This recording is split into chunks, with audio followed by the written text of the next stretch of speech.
In The Freshman, Book 1, Chapter 8, Becca said that she got a tattoo, but then it was never mentioned again. But don't worry, because I have a theory for you. In order to make you completely understand my theory, I am going to talk about four things in this video. First, Becca as a character throughout the series. Second, what is synchronicity? And what does it have to do with Lily, Becca's pet bird? Third, why there is a link between Lily and MC. I also have proof in this video that PB actually linked Lily to MC on purpose. And last, I am going to tell you why Becca's tattoo should be this thing that some of us think it should be. So please don't skip anything because I am going to walk you through all these hints and details about Becca's tattoo, and in the end, it's gonna be good. I promise. And you're gonna love it. When Becca first appeared, she seemed like a shallow, one-dimensional, typical mean girl from a teen movie who saw you as a threat because she thought you were into the same guy that she was into, when in fact, some of you were actually gay for her from the start. She was like the Regina George of Heartfelt, but just without much character development. Then in The Freshman Book 2, where Sebastian was the main bad guy, Becca decided to help you take him down, and that's when we all started to wonder the same thing. Is there actually more than meets the eye with Becca? The answer came to you in The Freshman Book 3. After the show of Caitlin's band, you had a big fight with Zeke and Caitlin, and you bumped into Becca at a bar on the same night. Not only she offered to give you a ride back to campus, she also let you stay at the sorority house because she wouldn't let you walk all the way back to your dorm in the dead of the night alone. In this chapter, you discover that she wasn't a cold, hard bitch that you and everyone thought she was, and you learned for the first time that Becca was having a really hard time because of her parents' divorce.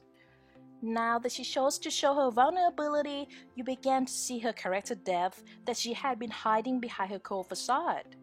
What happened next was she kissed you on your lips, stripped you down, and pushed you on her bed. And you know what goes down next. The next day, you woke up only to be told that last night wasn't serious, and it was nothing more than a one-night stand. Bummer. Then at the spring fling, she asked you to come to her private party where there'd be just you and her, and Becca admitted that she wanted to do this with you again ever since you spent a night with her for the first time. But when morning came, she tried to sneak out of your dorm, and you were left under the impression that there were no promises, no strings attached, nothing serious. At this point, you probably wonder if you and Becca would ever have a future together, or would you be just friends with benefits? Then in The Freshman Book 4, after you arrived at the music festival and met with Becca, she offered you an iced tea for free. But she quickly said that she didn't buy it for you. Then she stammered, and when you pressed her, she quickly changed the subject. After that, Becca led you to a snow cone stand and said that she knew you like this kind of childish stuff. Despite the sass in her choice of words, Becca remembered seeing you eat a snow cone back in The Freshman Book 1, Chapter 1, 57 chapters later, and she still remembered. Do you remember the dance battle between you and Becca that took place in The Freshman Book 3? When you beat her at her own game and you got to tweet something from her Twitter account, where you actually saw your name in the search box of her Twitter account. Stalk much? One thing was certain, she liked you, but she wouldn't verbally admit it. Then in the sophomore, when you asked her if she missed you during summer break, she would not admit it either, and she would just change the subject again.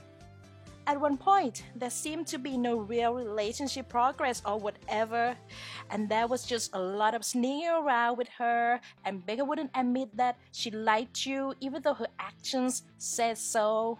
I mean, y'all, after Becca sabotaged Madison, she tried to change herself for the better because of you. Of course she liked you. But why is it that even after the sophomore is finished, she never tells you that she loves you? Not even once. Well, you can blame her. In The Freshman Book 3, Becca told you that when she was a kid, her parents forgot about her and left her all by herself at the hotel when they were on vacation in Italy. Not to mention, Becca said that sometimes her parents acted like they totally forgot that they had two daughters. That was just harsh and hurtful. Becca had been let down time after time by the two people who were supposed to love her most, so it was not uncommon that Becca would decide to hide her emotions and vulnerability behind her tough facade. Naturally, it would take time for you to gain her trust and get her to fully open her heart to you and admit that she has feelings for you. Next, I'm going to give you an easy explanation of the word synchronicity. Don't skip this part or you're going to be so confused at the end. So what is synchronicity? According to Carl Jung, a famous Swiss psychologist, synchronicity means meaningful coincidence where two or more signs or events that occur randomly are also connected by meaning, not by cause. You can say that synchronicity is something that is meant to be and not just a pure coincidence. So what does synchronicity have to do with MC? First, we need to talk about Lily, Becca's pet bird. Lily was mentioned in the diamond scene in the sophomore book 1 chapter 5 when you got to go to an antique shop with Becca. There, she would tell you about her pet bird and the dream that she had never told anyone before. I am going to compare a few events in Becca's life side by side to make the synchronicity between you and Lily clear. In this scene, we got to know that when Becca was a kid, she wanted a cat or a dog, but she got a pet bird instead. In the Freshman Book 3, if you chose to cuddle with Becca at the night of the spring fling, she would tell you that, at first, she wanted Chris, but it turned out that he wasn't what she really wanted, and at the time, she was with you instead. When Becca got upset and cried because she couldn't find her favorite locket and she couldn't rely on her parents or anyone else to help her, Lily found the locket for her. When Becca cried at a bar after her parents decided to divorce, she had no one to turn to. You showed up, and you were there for her.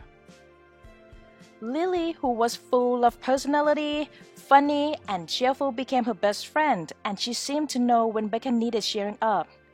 You have become her best friend, and you always know when to cheer her up too. The similarities between you and Lily didn't just end there. Becca had a dream that she was tiny and she was trapped in a cage, and Lily came to set her free, and Lily took Becca in her beak, and they soared to a new place together. In the sophomore book 1, when she got trapped in a situation where she had nowhere to go, you took her to your new house and let her stay with you and your friends. You and your friends are actually the right group of people who can make Becca feel that she belongs in this new place that she is. The similarities between you and Lily are not just random coincidences. PB actually made all this happen on purpose.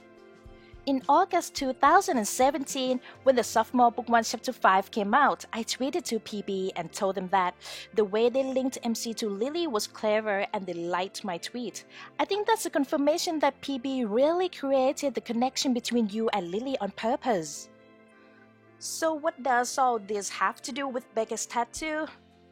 Now that we all know that Becca is not a one-dimensional character and that she has a great deal of depth inside of her, it's safe to say that her tattoo can be something totally random that doesn't hold a significant meaning to her.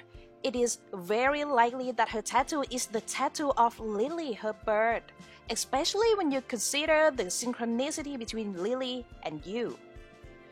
And it totally makes sense that she would get a tattoo on a part of her body that is normally covered by clothes, because she keeps her tattoo the same way she keeps her story, hidden and is hard to discover.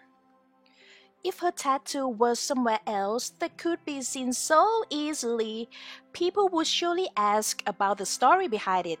The story that Becca isn't willing to share with just anybody because she would have to show her vulnerability and sad story to people whom she doesn't trust. And she wouldn't do that because Becca is like a treasure chest that opens only for the worthy, and that is you. I don't know who is in charge of Becca's plot in the sophomore, but they deserve a raise. And I deserve more subscribers and likes for making this video. So please subscribe, like this video, and share so more people will see the beauty of Becca I Submit to No One Davenport. I'm Jessie the Jester. See you next time.